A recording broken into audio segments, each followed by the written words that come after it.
the most interesting thing about thinking about careers today, and as I have teenagers at home, this is a constant topic of conversation.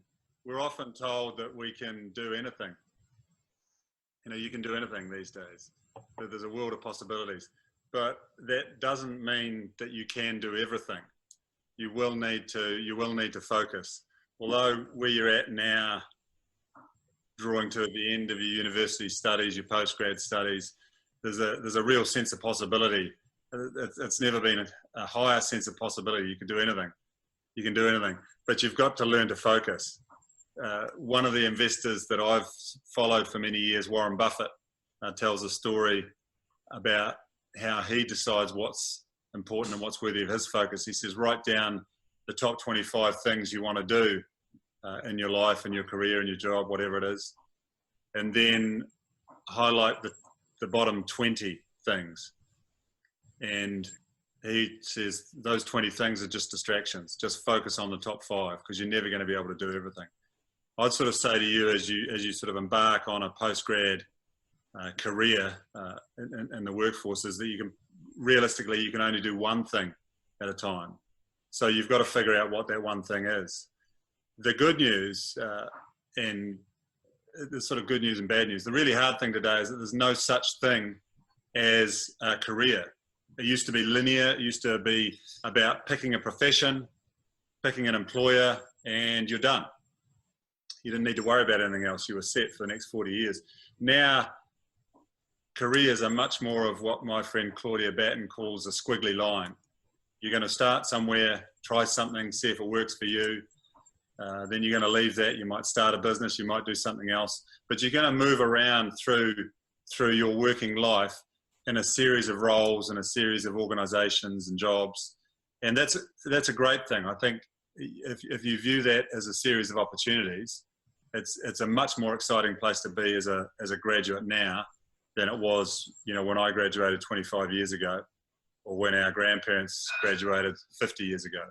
So I've been lucky enough in the course of what some might call a career to be a taxi driver, an investment banker, a lawnmower, a concrete pourer, a cocktail pourer, an entrepreneur starting a surf shop. I've been a management consultant. I've been a stay-at-home dad. I've been a dog walker. I've been a construction engineer.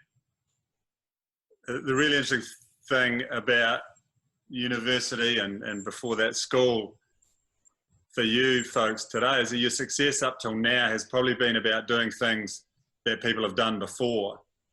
But from now on, that changes, and your success is highly likely about doing things that people haven't done before. So with that theme, I thought there's a few stories and ideas that I'd share with you. One is around the theme of learning how to take risks and being prepared to be wrong. I think that's a very important quality to cultivate as you head out into a workforce. The key with it is don't just blindly take risks, understand the risks that you're taking. And I always like to follow the advice of my good friend Rowan Simpson, who's a Trade Me co-founder. He always says, try anything provided you have a plan. So I think that's the important thing. If you don't just roll into things without thinking, think through what you're trying to do, what you're trying to achieve, put together a plan, and then have a crack. Knowing that for most endeavors and most enterprises, the cost of failure is not that high. You could walk away, if it is starting a business, you can walk away, put on a suit and tie and get a proper job. You can always do that tomorrow. So if you've got that plan, go and have a crack.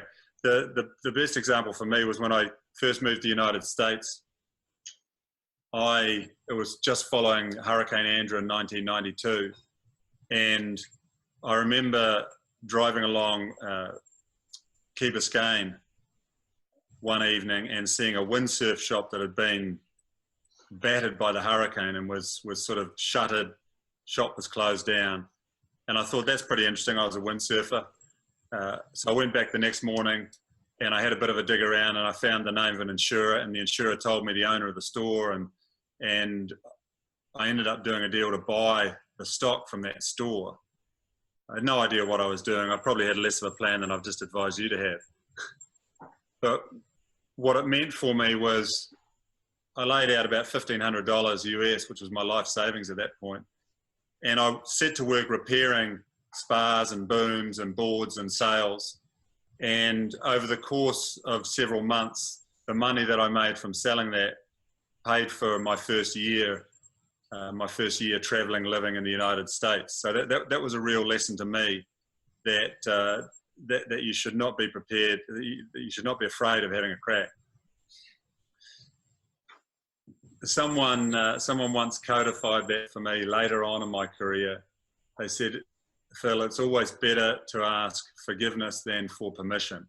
So don't be afraid to try something, see what works, take notes, adjust your approach, then come back. It's always better to do that than say, you know, can I have permission to start this business, or can I have permission to do this? I just sort of contrast that with the advice of another New Yorker, a guy called Mike Tyson, who was the former heavyweight champion of the world. And he had a great piece of advice for everyone who had a plan. He said, everyone has a plan until they get punched in the face. I think your most important job as a graduate is opening doors. There's a great question, you know, what are you waiting for? You want to do great things in the world. What are you waiting for? 9 times out of 10, the answer is you're waiting for yourself. You've got to get out of your own way.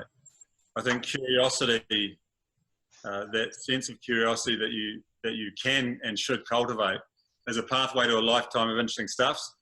But the doors that you come across often don't look like doors, and often you need to be opening them, or you need to be battering them down yourself. So cultivate that curiosity and be open to opportunity.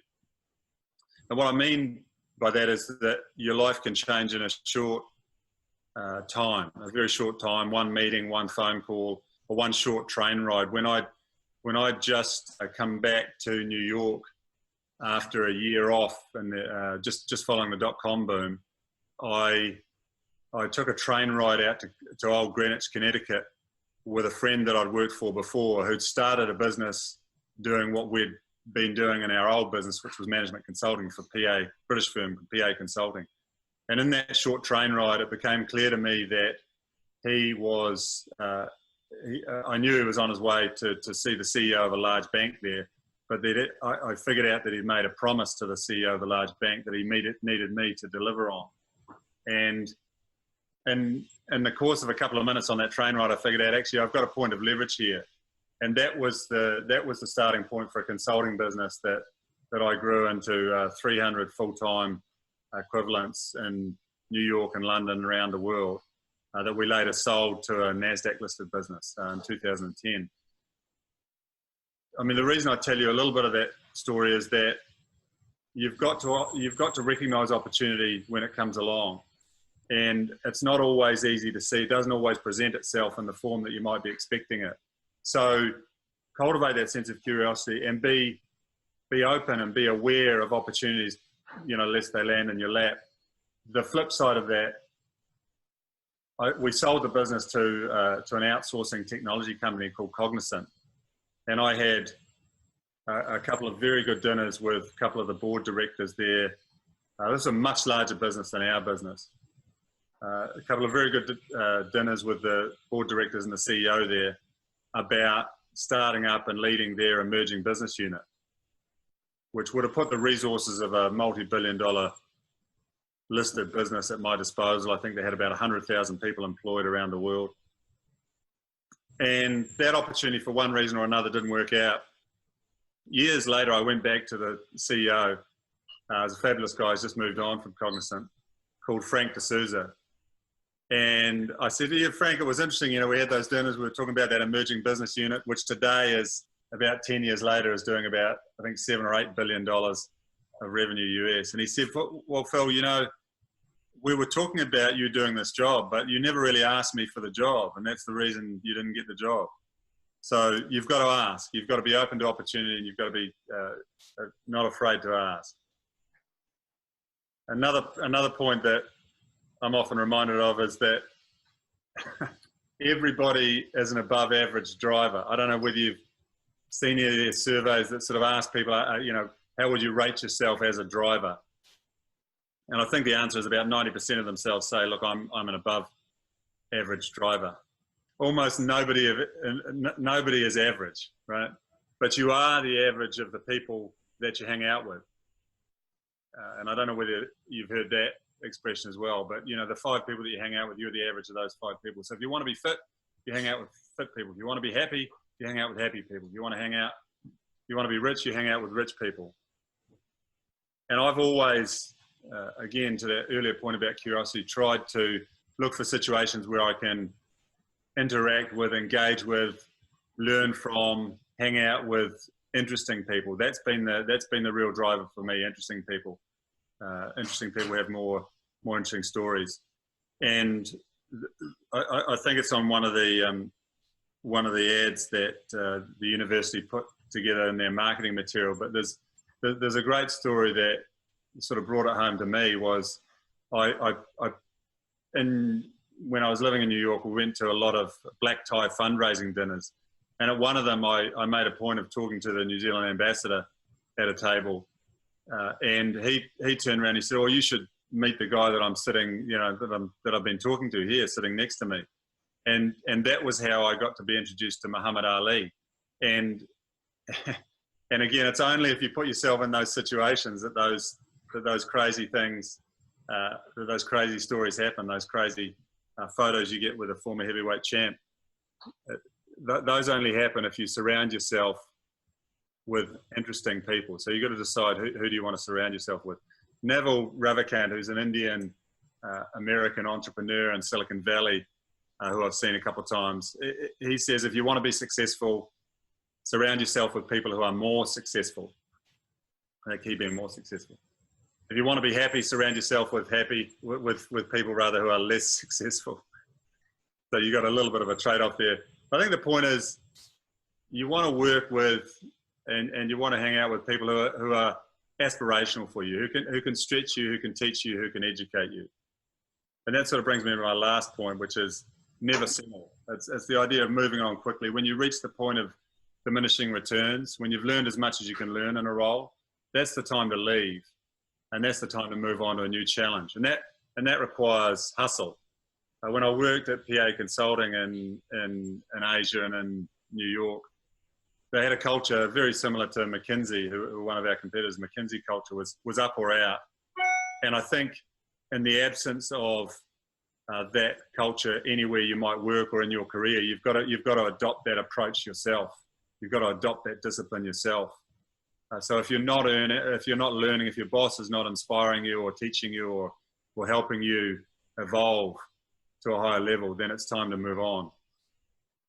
I sort of view that, having been in business for many years, as that grade A people, you got great, and the Jack Welch, the former General Electric CE, used to grade people. He said, you got A's, you got B's and C's. And the reality is that A's hire A's and B's hire C's. So if you want to be an A player, you want to be hired by an A person, and an A person is going to be able to inspire you, engage you, educate you, teach you something. So if they're not inspiring you and teaching you, get out. That's the short message there. I think you've had a wonderful grounding, wonderful education at the University of Canterbury, whether it's graduate or the postgraduate programs that you guys are in. So you're wonderfully prepared to do great things. So the only other thing I'd add is wish you good luck and a measure of luck as you set out on your career.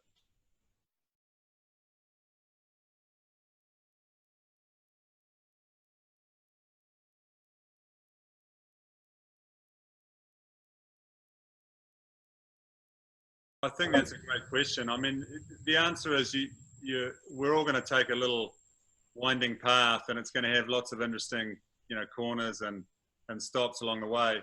The most important thing, I think, is to cultivate that sense of curiosity and not be afraid to try new things and put yourselves into situations that aren't entirely comfortable. I know for me at high school, and also for most of my time at university, I'm an extrovert on the scale, but I think certainly for probably my first 20 years on the planet, I was relatively introverted. I focused on my studies. I focused on the things that I was interested in academically. And the most useful experience to me that opened my eyes probably was driving a taxi, which I did for my last 2 years at the university. I drove for gold band taxis on the night shift. And when the equivalent today would be driving for Uber, I guess. But in that sort of situation, you're forced to interact with different people for 5 minutes at a time, for a night or a day or for hours at a time. And it forces you to be pretty good at introducing yourself, at starting a conversation, holding a conversation.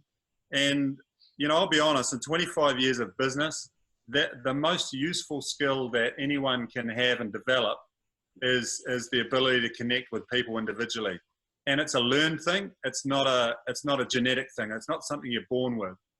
It's something that you develop through practice. So the more you can practice that skill in those sorts of situations, I think the better you'll do. It's always useful, I think, coming out of New Zealand. We have a natural humility in New Zealand. We're not very good at selling products and services. And I think the more you can read about sales and the sales process, the more interesting you'll be at that. Because at a careers talk I was giving recently, there was a question about, I've just been told I don't quite have enough experience, or I'm not quite right, or something, or this or that. The reality is, when you're selling, you've got to understand that you're going to have 100 interactions before you get the one interaction that changes your life, or that offers you a job, or you've got to go and ask 100 people for a job before you get a job.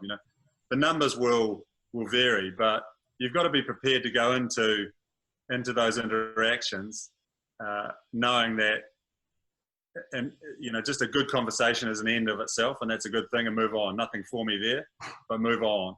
And if you can cultivate that sort of skill and that ability, I think you'll do very well.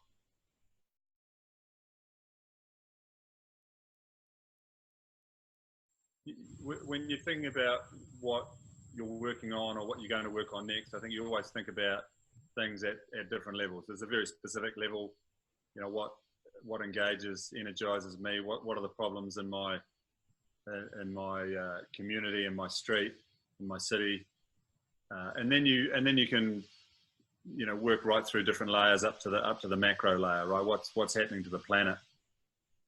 And it's easy to so I think you need to think about all those different levels, but it's easy to overthink things as well.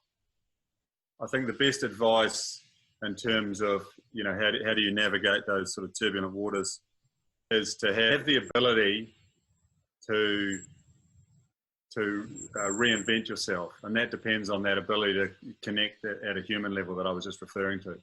So have that set of skills, that set of problem-solving skills that you have developed in order to get your degree or to get through your postgrad or your postdoc, and to be able to apply those to other situations as they arise. And then if you want to get more specific, look at the macro level. What are the macro trends? We've had a number of years of inaction around climate. What needs to happen there? There's a growing level of awareness and desire to make a difference there. You're seeing investment dollars start to flow to that. Are there things that you can do to help solve that? A little piece of that problem. That will be one thing.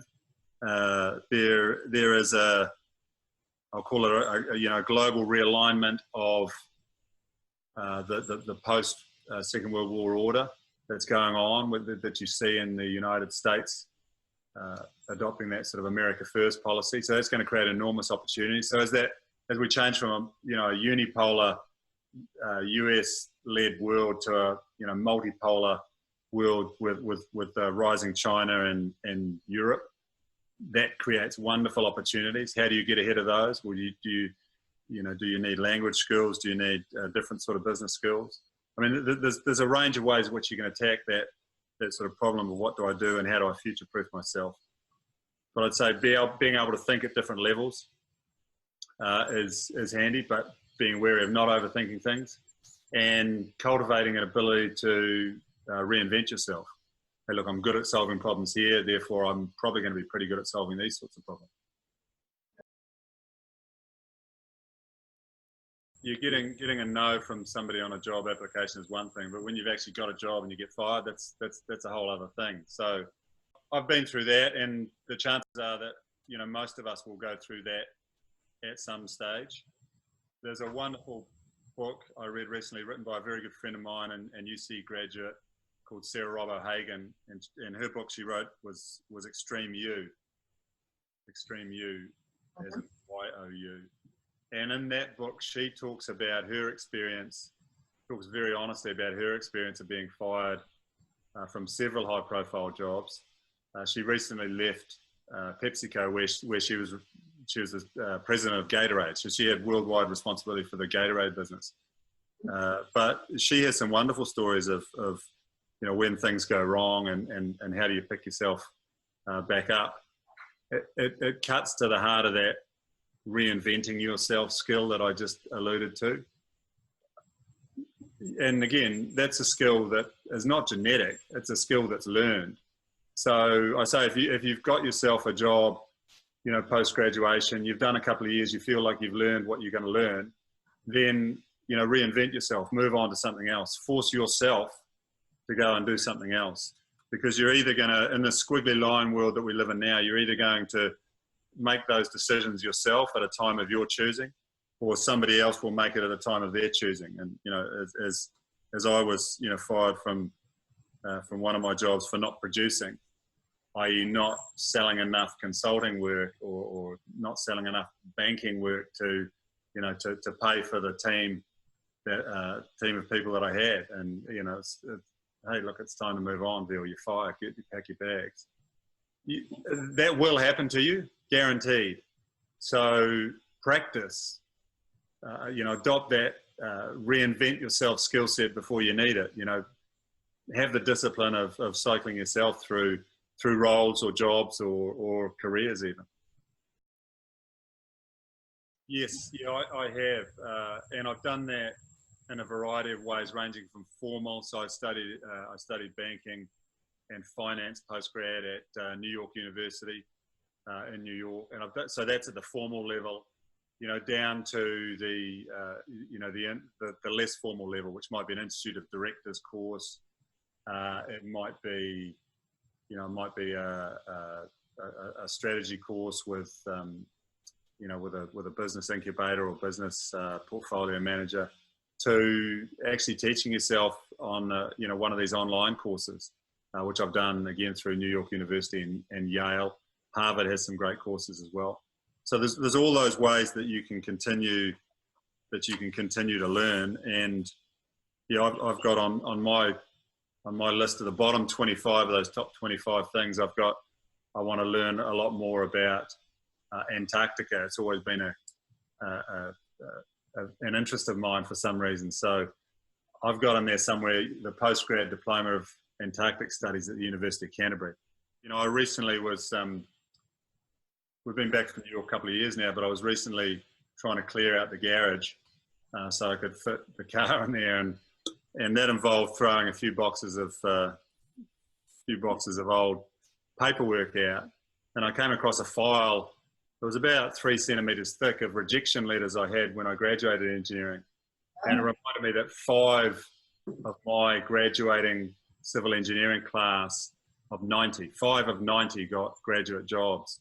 That was in 1991. I think the most interesting way to get a job today, sure, you might have to put in an application, but don't expect anyone just to see genius or potential in an application. The more you can develop a connection to somebody at that business, or figure out a way to get a real conversation with somebody, the more your chances of getting something will go up. So don't just be an application filler. Don't just lurk on LinkedIn and apply for jobs there, or what's the other one? Seek, is it seek.co.nz? Do all that stuff, that's great.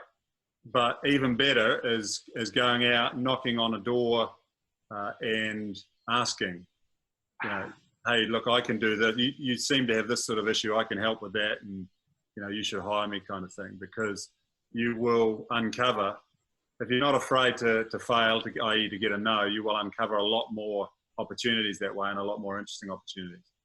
almost anyone from the Prime Minister on down, and my personal experience, you can find a way to have a conversation, a short conversation with them about absolutely anything you want to. It just takes that hustle and that drive.